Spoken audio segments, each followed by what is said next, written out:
जिंदा है ये जाकिर जिंदा है जिंदा। અને આ શબ્દ પરથી તો આયતુલ કુર્સી થયું. એટલે આ શબ્દ કેટલી મહત્વતા ધરાવે છે કે તે શબ્દના આધારે આયતનું નામ પડ્યું, આયતની ફઝીલત રહી. અને તે જોવું સરળ છે કારણ કે વાત સ્પષ્ટ છે. તે આયતમાં જ તેનો જવાબ છે કે છે વસિયા કુર્સીયું. એમની જે કુર્સી છે તે એટલી વિશાળ છે, એટલો મોટો છે કે આકાશો અને પૃથ્વી સર્વેનો એમાં સમાવેશ છે. સર્વેને તે ઘેરી વળે છે. વસિયા કુર્સીયુહુ સમાવાતિ વલ અર્દ. હવે તો પછી પ્રથમ સવાલ જે ઉત્પન્ન થાય છે તે છે કે આ કુર્સી કઈ ચીજ છે. અલબત્ત કુર્સી જે અરબી શબ્દ છે તેનો તર્જુમો આપણી ભાષામાં પણ તે જ છે. વાત તો ખુરશીની છે, પણ કઈ ખુરશી? આપણે જે ખુરશી પર બેસીએ તે તો સ્થાનિક છે. મુખી સાહેબ જે ખુરશી પર બેઠા છે તે જ જગ્યાએ છે.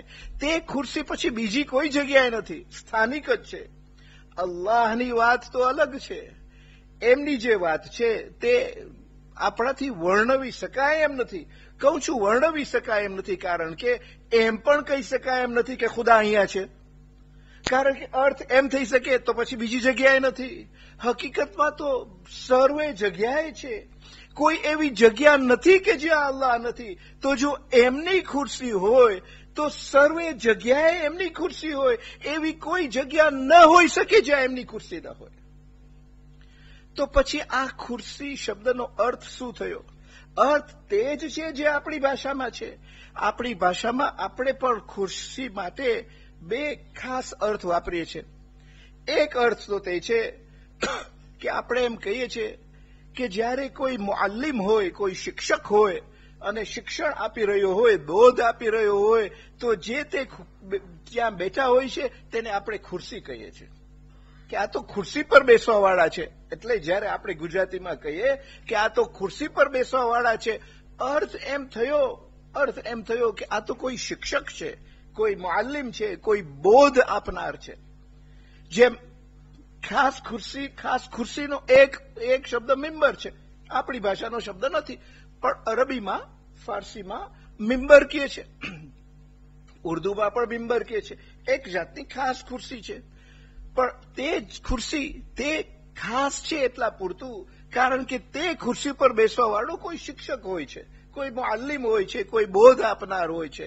એટલે જે જ્ઞાની હોય તે ખુરશી ઉપર બેસે છે. અને ઇમામ જાફર સાદિક સલાવતુલ્લાહિ વસલામ અલૈહ મુહમ્મદ ને જ્યારે પૂછવામાં આવ્યું કે આ કુર્સી જે છે તે કુર્સી શું છે, તો એમણે કહ્યું કે આ અલ્લાહનું ઇલ્મ છે. ઇલ્મુલ્લાહ, અલ્લાહનું જે ઇલ્મ છે તે હકીકતમાં કુર્સી છે. કારણ કે આ કોઈ એક જગ્યાએ મહદૂદ નથી, એક જગ્યાએ સંયુક્ત નથી, સંકોચમાં નથી, પ્રસરેલી છે. અને કેટલી જગ્યાએ પ્રસરેલી છે? પોતે કહે છે તેમ સર્વે આકાશો અને પૃથ્વીને ઘેરી વળેલી છે. કારણ કે કોઈ એવી ચીજ નથી કે જેનો ઇલ્મ, કે જેનું જ્ઞાન અલ્લાહ પાસે ના હોય. અને એનું કારણ એટલું જ કે કોઈ એવી ચીજ નથી સિવાય કે તે અલ્લાહે ઉત્પન્ન કરી હોય. એવી કોઈ ચીજ નથી સિવાય કે તે ચીજને અલ્લાહે ઉત્પન્ન કરી હોય. આપણે ગમે એટલું લેખીએ કે આ ચીજમાંથી આ ચીજ ઉત્પન્ન થાય છે, આ ચીજમાંથી પેલી ચીજ ઉત્પન્ન કરનાર ખુદા છે. આ ચીજમાં એવી શક્તિઓ રાખવી, એવા પદાર્થ રાખવા કે જેના અંગે તે પદાર્થોમાંથી બીજા પદાર્થ ઉત્પન્ન થઈ શકે, તે શક્તિ તે વસ્તુમાં ધારણ કરનાર અલ્લાહ છે.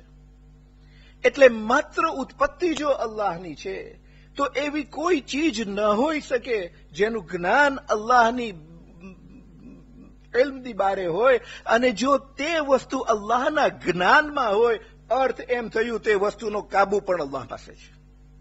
કારણ કે જ્ઞાન નથી હોતો સિવાય કે કાબુ સાથે હોય. તે આ બે શક્તિઓ સાથે સાથે ચાલવા વાળી છે. તો પહેલો અર્થ એમ થયો જે આપણે આપણી ભાષામાં ખાસ અર્થ લઈએ છીએ, તે જ અર્થ કુર્સીનો કે કુર્સી અલ્લાહનું જ્ઞાન છે અને તે જ્ઞાન પ્રસરી વળ્યું છે. પ્રસરી વળ્યું છે, એટલું પ્રસરી વળ્યું છે કે આપણે એનો અંદાજો કરી શકીએ એમ નથી. બસ આપણા બસની વાત નથી. રાત આખી નીકળી જાય તેનું કંઈ નહીં. હવે તો નમાઝ પણ પડાઈ ગઈ છે એટલે આપણે બધાને છૂટ છે. આ તો ખાલી બસ મૌલાના કલ્બે અબ્બાસનો એક જોક વાપરી દીધો છે. તમને 25 મિનિટથી વધારે રોકવાનો કોઈ ઈરાદો નથી. પણ આખી રાત આપણે બેસીને આ બાબત ઉપર વિચારણા કરીએ તો પણ એનો સંપૂર્ણ રીતે જવાબ મળે એમ નથી. અને આ બાબત ઉપર ઇન્શાઅલ્લાહ મજલિસ પૂરી થાય તે પહેલા ઈશારો કરવા ઈચ્છું છું. તો પહેલી વાત તે છે કે ખુરશીનો અર્થ અલ્લાહનું જ્ઞાન, અને બીજો અર્થ એનો કાબુ, અલ્લાહની કુદરત, અલ્લાહની શક્તિ દરેક ચીજ ઉપર. કે અલ્લાહની જે શક્તિ છે, ખુરશી જે છે તે અલ્લાહનું જે બળ છે, અલ્લાહની જે કુવત છે, અલ્લાહનું જે કાબુ છે તે દરેક ચીજ ઉપર છે, દરેક ચીજને ઘેરી વળે છે. એટલે એવી કોઈ ચીજ નથી કે જે અલ્લાહના કાબુમાં ના હોય. પક્ષી પાંખ ખખરે તો એની મરજીથી, વાય તો એની મરજીથી, ધરતી કંપે તો એની મરજીથી, અરે આપણે ચાલીએ તો એની મરજીથી. એટલું જ નહીં, આપણે સાંસ લઈએ, એક સાંસ લઈએ તો એની મરજીથી. અને જ્યારે આપણે જાણીએ છીએ તેમ જ્યારે એની મરજી નથી હોતી ત્યારે સાંસ આપણે લઈ નથી શકતા. રસ્તામાં તંદુરસ્ત ચાલતો માણસ પડી જાય છે, અને પડી જાય છે ત્યારે આપણે જોઈએ છીએ ત્યારે એનામાં સાંસ હોતું નથી. બસ અલ્લાહની મરજી, અને અલ્લાહની મરજી આવે છે ત્યારે કોઈ અટકાવવા વાળો નથી, અને નથી આવવાની હોતી ત્યારે કોઈ ધારણ કરી શકતો નથી. બસ, અને તે ખૂબી માત્ર અલ્લાહની છે. બસ તે તો અલ્લાહની સિફત છે કે એની જે સિફતો છે, એમના જે ગુણ છે, એવા ગુણ છે કે તેના સિવાય બીજા કોઈ પાસે તે ગુણ ન હોઈ શકે. કારણ કે જો બીજા કોઈ પાસે ગુણ હોય તો એનો શરીક થઈ જાય, તેનો ભાગીદાર થઈ જાય. અલ્લાહ તે છે કે જે લા ઇલાહા ઇલ્લલ્લાહુ વહદહુ લા શરીક લહ, એકનો એક છે, વહદહુ છે, એકનો એક છે, એનો પછી બે નથી. એક એવો એક છે કે તે એક પછી બીજો નથી આવતો. એટલે તો કહ્યું કે અલ્લાહુ અહદ કયો, વાહિદ ન કયો.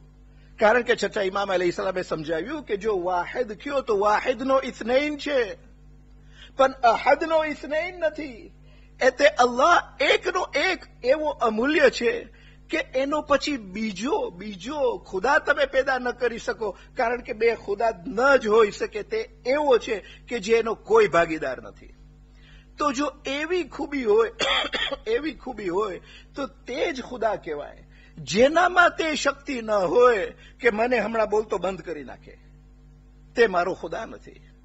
અને જે એવો ન હોય કે જો હું કોઈ ચીજ બોલતા બોલતા ભૂલી જાઉં ને મને તરત યાદ અપાવી દે, તો તેના સિવાય કોઈ ખુદા નથી.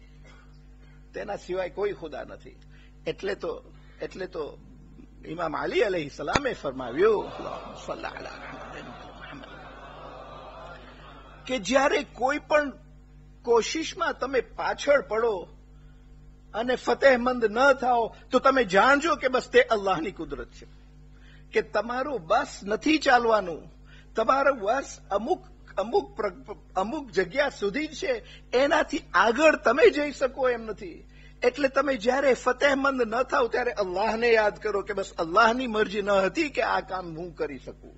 અને જ્યારે તમે અણધાર્યા કામો પોતે પાર પાડો છો ત્યારે પણ બસ એમ સમજી લ્યો કે અલ્લાહે પાર પાડી દીધા. કારણ કે વસિય કુર્સીયુહુ સમાવાતિ વલ અર્દ, તેનો કાબુ દરેક ચીજ ઉપર. આપણો સમય ઓછો છે, નહીં તો આ બધી બાબતની વ્યાખ્યા ઇમામ અલી અલૈહિસ્સલામે દુઆએ કુમેલમાં કરી છે. પણ હવે તેમાં જો ઉતરશું તો પછી આપણી 25 મિનિટ ત્યાં જ પૂરી થઈ જશે ને. મારે ઓછામાં ઓછું ખુરશીની વાત આજે ઇન્શાઅલ્લાહ પૂરી કરવી છે, અને પછી જુલાઈમાં ઇન્શાઅલ્લાહ આગળની આયતો. પણ મુદ્દાની વાત તો પછી તે છે કે તે ખુરશી. તો પછી છઠ્ઠા ઇમામ અલૈહિસ્સલામને પૂછવામાં આવ્યું વળી ફરી કે તો પછી જો આ અલ્લાહ તાઆલા કહે છે કે આ આકાશોમાં જે છે અને ધરતી ઉપર છે તે સર્વે એના કાબુમાં છે, એનો અર્થ શું થયો? તો છતાં ઇમામ અલૈહિસ્સલામે કહ્યું કે એમ નથી કહ્યું. એમ નથી કહ્યું કુરાન આ આયતમાં જે આપણે સમજી રહ્યા છે.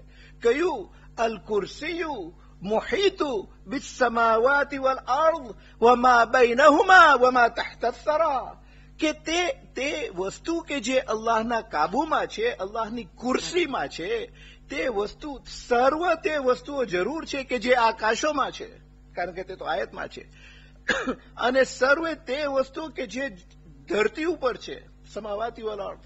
પણ જ્યારે અલ્લાહ કહે છે વસિય કુર્સિયુહુ સમાવાતિ વલ અર્દ, ત્યારે એનો અર્થ એમ થયો કે તે આકાશો અને જમીનની વચમાની જે જગ્યા છે, તે સર્વે જગ્યામાં જે છે, તે સર્વે જગ્યાની જે વસ્તુ છે, તે સર્વે વસ્તુ ઉપર પણ કાબુ અલ્લાહનો છે.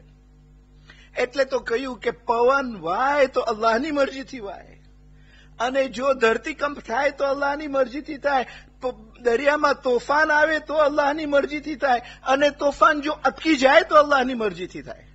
અને તોફાન અટકાવવા વાળા તોફાન અટકાવી ચૂક્યા છે. બસ એક ઈશારો કરીને બિઇઝનિલ્લાહ અને તોફાન અટકી ગયું છે. સખત પવન વાતો હતો અને માસૂમે માત્ર હાથ અડાડીને કહ્યું કે પવન થંભી જા, પવન થંભી ગયો. બસ અલ્લાહની મરજી કે જેને જેટલી શક્તિ આપે અને તે શક્તિ મુજબ લોકો પછી અમલ કરે અને એનો ઉપયોગ કરે. તો છતાં ઇમામ અલૈહિસ્સલામે કહ્યું કે જે વચમાની વસ્તુઓ છે તે સર્વે પણ અલ્લાહની શક્તિમાં. તો પછી જ્યારે પક્ષીની પાંખ ખખડે અને ઊંચો થાય કે નીચો આવે, તે અલ્લાહની મરજી, તે અલ્લાહની મરજી. અને કોઈ એરોપ્લેન ઉડે, કોઈ વિમાન ઉડે, તે પણ અલ્લાહની મરજી. કહ્યું તે સર્વે વસ્તુઓ ઉપર કાબુ એનો, અને એના સિવાય બીજા કોઈનો નહીં. અગત્યની વાત તો તે છે આપણા માટે કે તેના સિવાય બીજા કોઈનો કાબુ નહીં. અને પછી છઠ્ઠા ઇમામ અલૈહિસ્સલામે કહ્યું વમા તહત સરા, માત્ર ધરતી સુધીની વાત નથી. કહ્યું ધરતીની નીચે જે વસ્તુઓ છે તે સર્વે વસ્તુઓ ઉપર કાબુ અલ્લાહનો. પછી જો અલ્લાહ તાઆલા ફિરઆઉનને કહે કે તારું શરીર હું સાચવી રાખીશ કિયામતના દાડા સુધી, તો તે શરીર પણ સાચવેલું રહે, કે બસ તે અલ્લાહની મરજી. અને જો અલ્લાહ ધારે તો અમુક એવા શરીરો હોય કે જેનું સ્થાન જ ન હોય, પત્તો જ ન ખાય, અને એવી જગ્યા હોય કે જે શરીરો પોતાની જગ્યામાં દફનેલા રહે. એટલું જ નહીં, એના ઉપર તો સોનાના ગુમ્મટોય ચડી જાય, સોનાની ગુમ્મટો ચડી જાય. એટલું જ નહીં, પણ એ ગુમ્મટોને નીચે કોઈ જઈને બે હાથ ઊંચા કરે તો અલ્લાહ તે હાજતો પણ પૂરી કરી દે, અને હુકમ કરે કે ફિરિશ્તા પણ ઉતરે. બસ વસિય કુર્સિયુહુ સમાવાતિ વલ અર્દ. કહ્યું કે તે સર્વે અલ્લાહના કાબુમાં. પણ આ એક એવી ચીજ છે, આ આયતની એક એવી જગ્યાએ, બારીક જગ્યાએ આપણે પહોંચ્યા છે કે જેનો અર્થ આજે આપણે નથી સમજી શક્યા.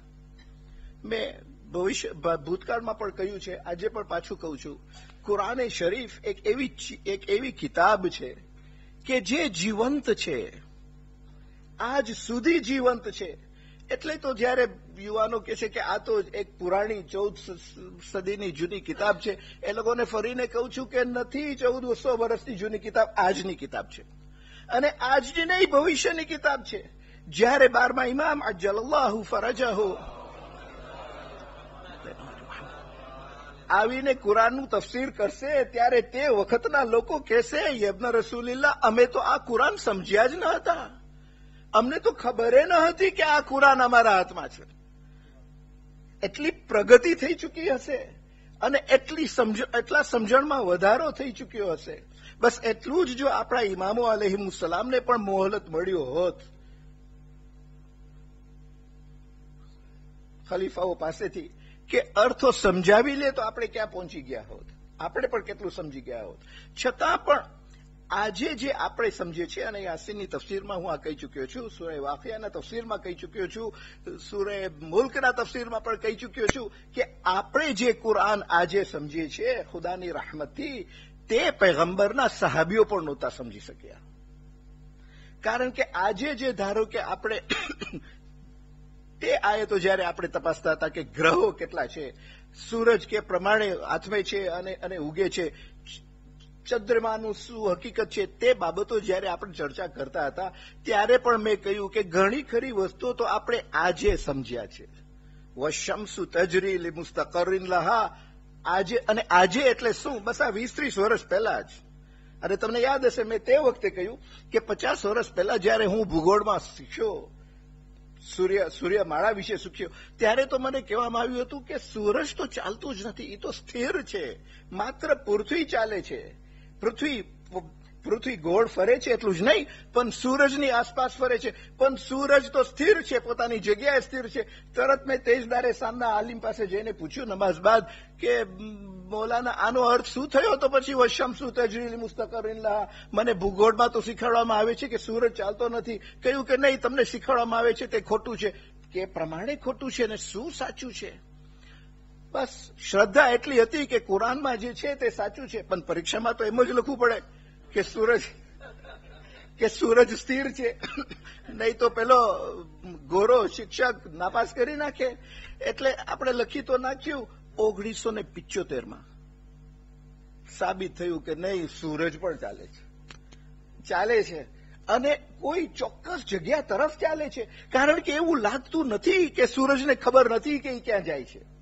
એવું તો લાગતું નથી કે ખબર નથી ક્યાં જાય છે, ખબર નથી. તે જ કુરાનની આયત હોય, શમ્સુ તજરી લિમુસ્તકરિન લહા. કોઈ ખાસ જગ્યા તરફ અલ્લાહ તાલા કહે છે, કોઈ ખાસ મંઝિલ તરફ સૂરજ ચાલી રહ્યો છે. હવે તો આપણે એનાથી પણ વધારે વાત સમજીએ છીએ. 1975ની વાત તો હવે 30 વર્ષ પછી જૂની થઈ ગઈ. તે પછી પણ આપણું જ્ઞાન કેટલું વધી ગયું છે કે માત્ર સૂરજ ચાલતું નથી, સૂરજ પણ એક બીજા સૂરજની આસપાસ ફરે છે અને આગળ પણ ધપે છે.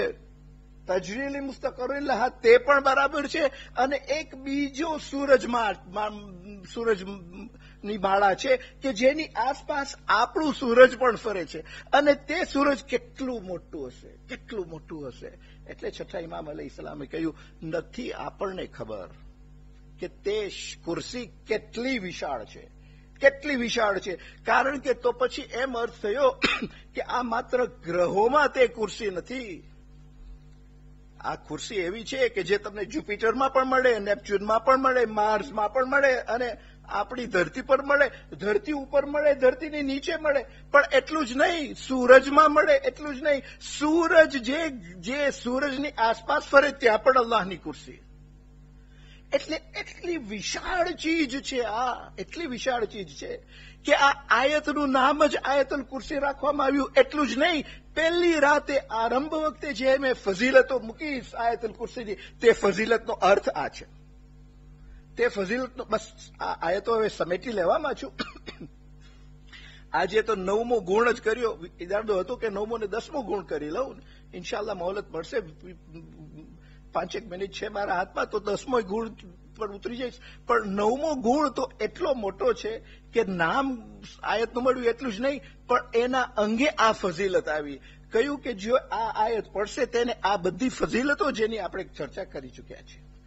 કારણ કે આપણે ખ્યાલ આવે કે કેટલી મોટી વાત છે. બસ વમા તહત સરા ઉપર એક દાખલો આપું આગળ જતા પહેલા, કે જેથી વાત ઉડતી ન રહી જાય, ચોક્કસ રે. વમા તહત સરા આજે આપણને ખબર પડે છે. છઠ્ઠા ઇમામ અલૈહિસ્સલામે તો કહ્યું, પૂછનારે પૂછ્યું નહીં, એમને મોહલત મળ્યો નહીં કે વધારે ઊંડાણમાં જાય.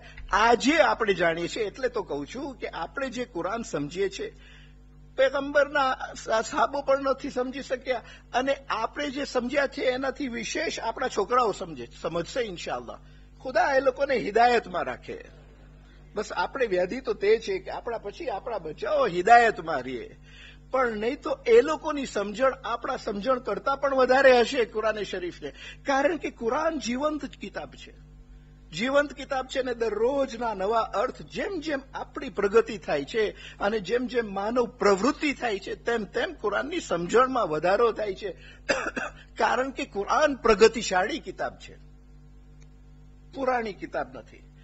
આજે આપણે સમજી ચૂક્યા છે કે આ સમુદ્ર જે છે, દરિયાની વાત નથી કરતો, સમુદ્ર અને મહાસાગરો જે છે એમાં આજે આપણે ખબર પડી છે કે એમાં સૌથી નીચે વમા તહત સરા શબ્દ વાપર્યો ઇમામે. પાતાળની વાત છે હવે, કે પાતાળમાં, અને તે જ શબ્દ તે લોકો વાપર્યું, on the bed of the sea, on the bed of the ocean.